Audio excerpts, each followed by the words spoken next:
যথাযোগ্য মর্যাদায় সারা দেশের ন্যায় টাঙ্গাইলে মহান বিজয় দিবস উদযাপিত।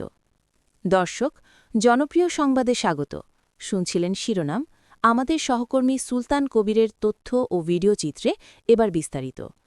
আপনাদের সাথে আছি আমি সাবিনা আফরিন। যথাযোগ্য মর্যাদায় নানা কর্মসূচির মধ্য দিয়ে টাঙ্গাইলে মহান বিজয় দিবস উদযাপিত হয়েছে। মঙ্গলবার ১৬ ডিসেম্বর সূর্যোদয়ের সঙ্গে সঙ্গে জেলা প্রশাসক কার্যালয়ের সামনে ৩১ বার তোপধ্বনি ও শহীদ স্মৃতিস্তম্ভে ফুলেল শ্রদ্ধা জানানোর মধ্য দিয়ে দিবসটি উদযাপন শুরু হয়। প্রথমে শ্রদ্ধা জানান জেলা প্রশাসক শরিসা হক। এরপর শ্রদ্ধা জানান জেলা পুলিশের পক্ষে পুলিশ সুপার মুহাম্মদ শামসুল আলম সরকার, জেলা পরিষদের পক্ষে প্রধান নির্বাহী শামসুন নাহার স্বপ্নসহ বিভিন্ন সরকারি দপ্তরের প্রতিনিধিরা। এরপর শহীদ স্মৃতিস্তবে একে একে পুষ্পস্তবক অর্পণ করেন Tangail press club, Tangail print media association, সরকারি বেসরকারি শিক্ষা প্রতিষ্ঠান, বিভিন্ন সংগঠন এবং সর্বস্তরের জনতা।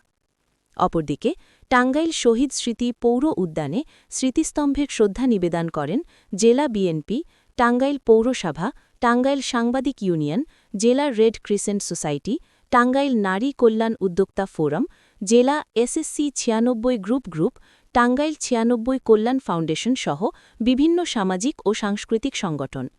এসব সংগঠনের পক্ষ থেকে শ্রদ্ধা জানানো হয় এবং শহীদ মুক্তিযোদ্ধাদের স্মরণে দোয়া করা হয়। সকাল ৯টায় শহীদ মারুফ স্টেডিয়ামে আনুষ্ঠানিকভাবে জাতীয় পতাকা উত্তোলন ও স্কুল কলেজের শিক্ষার্থীদের অংশগ্রহণে শরীরচর্চা ও ডিসপ্লে অনুষ্ঠিত হয়। এ সময় শিক্ষার্থীদের সালাম গ্রহণ করেন জেলা প্রশাসক শরীফা হক ও পুলিশ সুপার মুহাম্মদ শামসুল আলম সরকার। এ সময় কেন্দ্রীয় বিএনপির প্রচার সম্পাদক ও টাঙ্গাইল ৫ সদর আসনের ধানের শীষের মনোনীত প্রার্থী সুলতান সালাউদ্দিন টুকু, জেলা বিএনপির সাবেক সদস্য সচিব মাহমুদুল হক সানু উপস্থিত ছিলেন। দর্শক, দেশ ও বিদেশের সর্বশেষ সংবাদ জানতে লাইক, কমেন্ট ও শেয়ার দিয়ে আমাদের সঙ্গে থাকুন।